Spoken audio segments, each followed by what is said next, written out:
अस्सलाम वालेकुम एवरीवन। आज हमारा टॉपिक ऑफ डिस्कशन है that is the horizontal communication. Okay, तो सबसे पहले हम देख लेते हैं कि हॉरिजॉन्टल कम्युनिकेशन क्या है। Horizontal communication is a practice of sharing information between employees, departments and units within the same level of organisation and it is also known as the lateral communication. अच्छा, horizontal communication basically ऐसी type of communication होती है within an organisation जिसमें different department से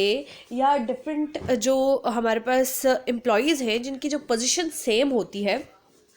वो एक दूसरे के साथ इंटरैक्ट करते हैं इन अ मीटिंग। ठीक है, एक डिस्कशन के अंदर वो आते हैं, जैसे कि वो वर्चुअल मीटिंग भी हो सकती है या फिर एक जो है वो ऑन कैंपस मीटिंग भी हो सकती है। ठीक है, एक दूसरे के सामने वो मीटिंग हो सकती है।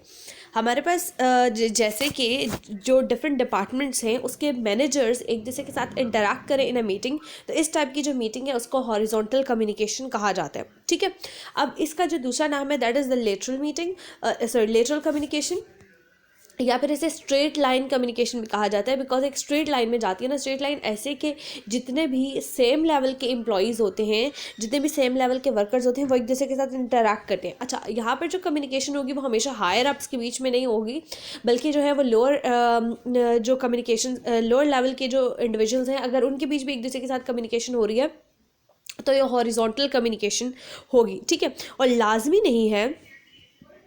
कि ये जो कम्युनिकेशन है वो between the employees of the different department हो, बल्कि क्या हो सकता है कि ये इन्फॉर्मेशन, ये जो कम्युनिकेशन है या ट्रांसफ़र ऑफ इंफॉर्मेशन है वो बिटवीन द सेम लेवल या बिटवीन द सेम जो है वो डिपार्टमेंट वो भी हो सकती है। मतलब एक ही डिपार्टमेंट के जो एम्प्लॉयज़ हैं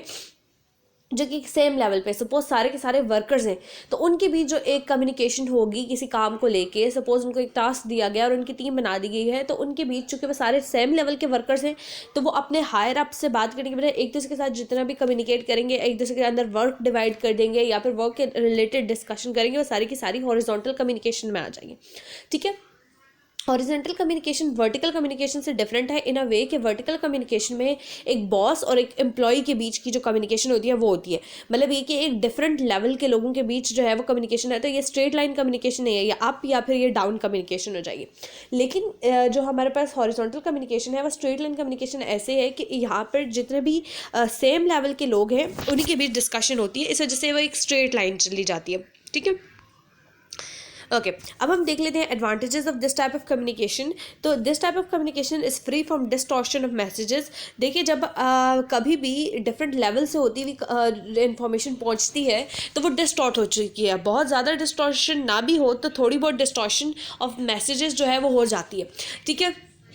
कहीं फाइल गुम हो जाती है, कहीं क्या हो जाता है, कहीं जो है वो अगर ओरली वो मैसेज कम्युनिकेट किया गया है तो वो उसके अंदर डिस्टॉर्शन आ जाती है, उसके अंदर ज़्यादा चांसेस होते हैं। ठीक है, तो इस टाइप ऑफ कम्युनिकेशन में चूँकि एक ही लेवल के लोगों के बीच कम्युनिकेशन हो रही है तो क्या हुआ है वो डिस्टॉर्शन नहीं होती। ठीक है, दूसरी बात ये कि चूँकि सेम लेवल के लोगों के बीच कम्युनिकेशन हो रही है तो वो एक दूसरे के साथ जो मैसेजेस हैं वो इजीली कम्युनिकेट कर सकते हैं, बिकॉज सेम लेवल के लोगों का जो कम्युनिकेशन स्टाइल है वो भी सेम होता है। और जैसे जितने भी मैनेजर हैं तो मैनेजर जो होते हैं वो उनकी जो होते हैं एक स्पेसिफिक कैरेक्टरिस्टिक्स होते हैं डील करने के। ठीक है, तो अब जब तमाम मैनेजर्स के अंदर वही स्पेसिफिक कैरेक्टरिस्टिक्स होंगे तो वो ईजिली एक दूसरे को अपनी बात कम्युनिकेट कर सके, समझा सकेंगे, तो डिस्टॉर्शन नहीं होगी, इनफेक्टिव कम्युनिकेशन नहीं होगी, और जो मैसेज है, जो इन्फॉर्मेशन है वो ईजिली ट्रांसफर किया जा सकता है। ठीक है, then we have the second type of advantage that is the mostly type of informal communication. Because चूंकि ये एक जैसे लेवल के लोगों के बीच कम्युनिकेशन हो रही होती है तो ज़्यादातर पेपर वर्क नहीं होता या बहुत ज़्यादा प्रोफेशनल लैंग्वेज नहीं यूज़ की जाती, बल्कि क्या होता है कि ये लोग एक दूसरे के साथ इनफॉर्मल वे में भी कम्युनिकेट कर लेते हैं और इस तरीके से अपना मैसेज जो होता है वो इजीली कम्युनिकेट कर लेते हैं। ठीक है, then we have the length of information flow between the sender and the receiver is short. चूँकि बेसिकली यहाँ पर इस टाइप ऑफ कम्युनिकेशन में बहुत सारे लोग इन्वॉल्व नहीं होते, डायरेक्टली एक ही इंडिविजुअल अपने ही साथ लेवल के दूसरे इंडिविजुअल तक मैसेज ट्रांसफर करते हैं, तो मोस्टली क्या होता है कि दैट इन दोनों का जो कम्युनिकेशन वो डायरेक्ट होती है, बीच में बहुत सारे लोग इन्वॉल्व नहीं होते। ठीक है, तो यहाँ पर क्या होगा कि ये एफिशिएंसी ऑफ द कम्युनिकेशन उसको इंक्रीज कर देता है, ठीक है। This communication is mostly done through oral media. Oral media यानी ये कि ईजिली जो होता है वो मीटिंग की जाती है, फेस टू फेस मीटिंग होती है और ईजिली अपने मैसेजेस जो होते हैं वो ट्रांसफर कर दिए जाते हैं। एक मैनेजर दूसरे मैनेजर से जो है दूसरे डिपार्टमेंट के मैनेजर से ईजिली कम्युनिकेट करेगा, या इसी तरह जो डिफरेंट टाइप ऑफ वर्कर्स हैं या एम्प्लॉइज़ हैं जो कि काम करें वो ईजिली एक दूसरे तक अपनी बात जो है वो ज़ुबान से बोल के कम्युनिकेट कर देते हैं और ये मैसेजेस जो होते हैं वो ईजिली सेंड हो जाते हैं और जो इंफॉर्मेशन फ्लो की लेंथ है between the sender and the receiver वो भी शॉर्ट हो जाती है, ठीक है। अब है through efficient communication top level decisions can easily be made. अब चूंकि सपोज बहुत सारे मैनेजर्स हैं एक ही ऑर्गेनाइजेशन के, वो बैठे हुए हैं, उन्हें कोई बहुत इंपॉर्टेंट फैसला लेना है, तो जब वो सारे एक दूसरे के साथ बैठे हुए हैं तो क्या है कि एक तो यहाँ उनके बीच जो फ्लो ऑफ इंफॉर्मेशन है उसमें ज़्यादा देर नहीं लगेगी, उसकी लेंथ शॉर्ट हो जाएगी। दूसरी बात ये कि ओरल मीडिया है तो वो ईजिली बात करके अपने जो इन्फॉर्मेशन है जो वो एक्सप्रेस करना चाह रहे हैं ईजिली वो समझा सकते हैं दूसरे को। तो यूँ बहुत सारे सीक्रेटिव जो इंफॉर्मेशन है वो भी और बहुत सारे वो भी कम्युनिकेट हो जाती है और बहुत सारे टॉप लेवल के डिसीजंस मतलब ऐसे डिसीजन जो कि उस ऑर्गेनाइजेशन के लिए बहुत ज़्यादा इंपॉर्टेंट है वो इजीली ले लिए जा सकते हैं, ठीक है। देन फर्दर हम कुछ और एडवांटेजेस की तरफ मूव करते हैं। In this type of communication the messages are sent easily and in a very short time to the receiver, hence it increase the efficiency of the organization. Okay अब चूंकि ये मैसेजेस जो है वो इजीली कम्युनिकेट किए जा सकते हैं between the sender and the receiver और बहुत कम टाइम लगता है, तो इस वजह से efficiency of the organization increase हो जाती है। यानी ये एफिशिएंसी इज़ कि बहुत कम टाइम में ज़्यादा से ज़्यादा काम किया जा सके। तो अब चूंकि बहुत कम टाइम लग रहा है एक दूसरे के साथ को अपनी बात समझाने में, तो बहुत कम टाइम में घंटे 2-3 घंटों में बहुत लंबे लंबे और बहुत बड़े बड़े डिसीजंस जो है वो इजीली लिए जा सकते हैं। तो यूँ एफिशिएंसी उस ऑर्गेनाइजेशन की इंक्रीज हो जाएगी, उसकी प्रोडक्टिविटी इंक्रीज हो जाएगी, ठीक है। As communication is between the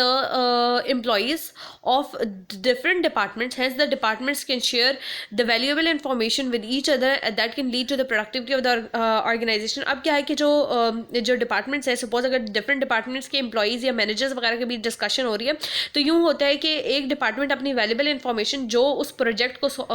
को अकम्प्लिश करने के लिए चाहिए होती है वो ईजिली शेयर कर लेता है, दूसरा डिपार्टमेंट ईजिली शेयर कर लेता है।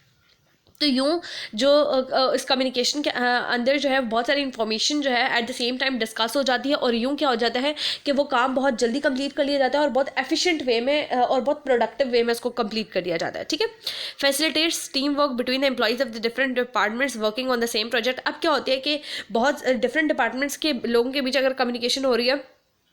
तो क्या होता है टीम वर्क इंक्रीज हो जाता है। इसी तरह अगर बहुत सारे एक द सेम लेवल के सपोज वर्कर्स हैं, एक ही डिपार्टमेंट के वर्कर्स हैं, उनके बीच जब कम्युनिकेशन हो रही है तो उनका जो टीम वर्क है वो इंक्रीज कर जाएगा। तो नेक्स्ट टाइम अगर उनको कोई टास्क दिया जाता है तो पहले की कम्युनिकेशन की वजह से, पहले के वर्क की वजह से उनके बीच जो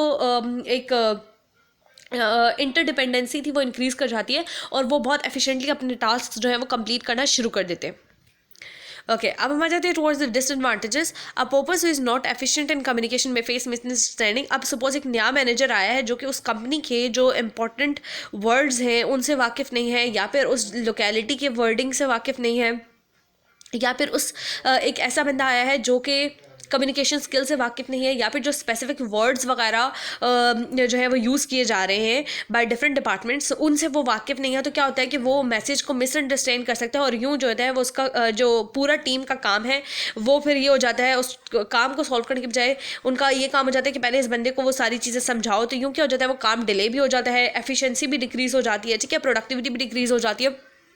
और समटाइम्स वो बंदा उस बात को गलत सेंस में ले लेगा तो जो काम उसने करके लाना था फॉर द टीम वो फिर गलत हो जाता है, फिर पूरी टीम जो होती है वो लैग करना शुरू कर देती है। Okay jealousy among the superior ranks. अब क्या होता है कि सपोज अगर जो लोअर लेवल के एम्प्लॉयज़ हैं वो अपना काम बहुत ज़्यादा एफिशिएंट तरीके से करना शुरू कर दें तो क्या होता है जो उनके जो दूसरे डिपार्टमेंट के लोग होंगे, एम्प्लॉयज़ होंगे, वो भी उनसे चलना शुरू हो जाएंगे, या फिर जो उनके हायर अप्स होंगे वो भी उनसे चलना शुरू हो जाएंगे और वो कोशिश करेंगे किसी ना किसी तरीके से इनके हम जो मार्क्स हैं या जो इनकी जो पोजीशन है वो घटाना शुरू कर दें ताकि हायर अप्स के सामने इनकी जो है वो इज़्ज़त ज़्यादा से ज़्यादा ना बढ़े बल्कि हमारी इज़्ज़त पहले के तौर पे रहे, ठीक है। यू नो वो point that divide and rule, ठीक है। Okay now sometimes higher rank officials are bypassed in decision making. Sometimes ये होता है कि जब ये जो लोअर लेवल के लोग हैं मैनेजर्स वगैरह हैं वो जब क्या कहते हैं अपने काम बहुत एफिशिएंटली करना शुरू कर देते हैं तो जो हायर अप्स हैं उनको वो किसी खातर में नहीं लाते, वो सोचते हैं कि सारा काम तो हम ही कर रहे हैं भाई, हम ही जो है, सपोज एक जो लोअर लेवल के वर्कर्स हैं वो अपना काम बहुत एफिशिएंटली करते हैं, तो समटाइम्स वो क्या करेंगे कि भाई हम तो अपना सारा काम हमेशा एफिशिएंटली करते हैं और मैनेजर जो है हमारे डिपार्टमेंट को सारा क्रेडिट ले जाता है, तो वो क्या करेंगे कि मैनेजर को बाईपास कर देंगे, उसको बीच में से निकाल देंगे इन द कम्युनिकेशन प्रोसेस, और फिर वो अपना सारा काम जो है वो जाके सीधा सीईओ को दिखा देंगे। यूँ क्या कर देंगे कि जो हायर अप्स हैं वो समटाइम्स बाईपास कर दिए जाते हैं इन द डिसीजन मेकिंग, जिसकी वजह से क्या हो जाएगा कि जो उस ऑर्गेनाइजेशन है वो बहुत अच्छे तरीके से फिर काम नहीं कर सकते। क्यों? क्योंकि जो लोअर लेवल के लोग हैं उनका बाकी अपने जो हायर अप्स हैं उन पर ट्रस्ट उठ जाता है, ठीक है। एंड समटाइम्स ये भी हो जाता है कि जो लोअर लेवल के लोग हैं जब उनका काम बहुत अच्छा होना शुरू हो जाता है तो वो क्या करते हैं कि वो उस ऑर्गेनाइजेशन को ही छोड़ के कहीं और चले जाते हैं कि भाई हम तो इतना अच्छा काम करें, हमें जो है इन रिटर्न ना बोनस मिल रहा है ना सैलरी मिल रही है समटाइम्स, तो यू डिसऑर्गेनाइजेशन से भी क्रिएट हो जाती है। अच्छा, फिर disorganisation the departments have used in excess, मतलब ये कि अगर ये चूंकि एक टाइप ऑफ इनफॉर्मल कम्युनिकेशन है तो अगर बहुत ज़्यादा यूज़ की जाए तो लोग क्या करते हैं कि घंटों इन टाइप की इनफॉर्मल कम्युनिकेशन में बैठ के जो है वो प्रोजेक्ट को डिस्कस करने की बजाय इधर उधर की बातें करना शुरू कर देते हैं, जिसकी वजह से क्या होता है कि जो काम है उस ऑर्गेनाइजेशन का वो कम होना शुरू हो जाता है, उसमें इनएफिशिएंसी आ जाती है और इनकी प्रोडक्टिविटी भी डिक्रीज हो जाती है। इसी तरह ये होता है कि जब सपोज अगर हम मैनेजर्स हैं वो एक या वर्कर्स भी हैं वो यूँ एक दूसरे के डिपार्टमेंट्स के साथ बैठ के डिस्कशन करना शुरू कर दें तो उनके अपने डिपार्टमेंट का काम जो होता है वो लैग करना शुरू कर देता है, वो काम होना शुरू हो जाता है, जिसकी वजह से क्या होगा कि उनकी जो एफिशिएंसी है वो डिक्रीज़ कर जाएगी। ओके, देन एक और डिसएडवांटेज इसका ये है कि डिपार्टमेंटल राइवलरी के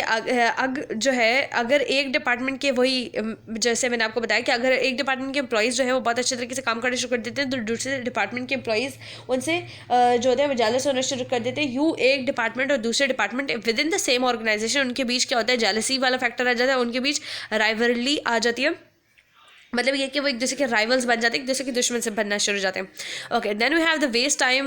waste of time in gossiping. वही बात आ जाती है अगेन कि जब ये लोग एक दूसरे के साथ कम्युनिकेशन बहुत एक्सेसिव करना शुरू कर देते हैं, चूँकि इनफॉर्मल स्टाइल है, एक दूसरे के साथ किसी भी फॉर्मल लैंग्वेज में बात नहीं करें, इनफॉर्मल वे में बात करें, तो क्या होगा कि इधर उधर की गप्पे हाँकना शुरू हो जाएंगे और यूँ जो है वो उनका जो एफिशिएंसी है वो डिक्रीज़ करना शुरू कर देगी। ये सारे पॉइंट्स एक दूसरे के साथ समवट लिंक्ड है, तो आपने इनको ऐसे ही लिंक करके लिखना है, ठीक है। Then frustration for the workaholic people, वही बात कि अगर बहुत ये लोग जो मैनेजर्स हैं सपोज या वर्कर्स हैं वो बैठ के गॉसिप करना शुरू कर देते हैं तो वो लोग जो कि एक्चुअली वर्क करना चाह रहे हैं उनके लिए बहुत ज़्यादा फ्रस्ट्रेशन का काम हो जाता है, ठीक है। इसी तरह हायर अप्स जो कि देख रहे हैं कि भाई कब हमें उस प्रोजेक्ट की डिटेल्स मिलेंगी, कब हमें उस प्रोजेक्ट का आउटकम मिलेगा, तो उनके लिए बहुत ज़्यादा फ्रस्ट्रेशन आ जाती है। Sometimes a secretive information of department is compromised in such type of informal communication. Suppose एक डिपार्टमेंट के पास कोई एक बहुत सीक्रेट इन्फॉर्मेशन है अबाउट दैट ऑर्गेनाइजेशन, तो जब इनफॉर्मल वे में डिस्कशन हो रही है इन अ मीटिंग तो वो डिपार्टमेंट के जो रिप्रेजेंटेटिव्स जो उस मीटिंग में आए हुए हैं वो समटाइम्स भूल चूक में वो इन्फॉर्मेशन शेयर कर देते हैं विद अदर मैनेजर्स, तो यूँ उस ऑर्गेनाइजेशन को बहुत ज़्यादा नुकसान हो जाता है, बिकॉज समटाइम्स हो सकता है उस जो मीटिंग में है कोई ऐसा इंडिविजुअल बैठा हो जो कि ब्लैकमेल करना चाह रहा हो अपने हायर अप्स को या फिर कोई राइवलरी निकालना चाह रहा हो अपने हायर अप्स के साथ, तो इस तरह जो इन्फॉर्मेशन है सीक्रेटिव इन्फॉर्मेशन है वो कॉम्प्रोमाइज़ हो जाती है। Hopes I am done. अगर आप लोगों को अगेन कोई चीज़ समझ नहीं आती है ask in the comment section and we'll try to answer this.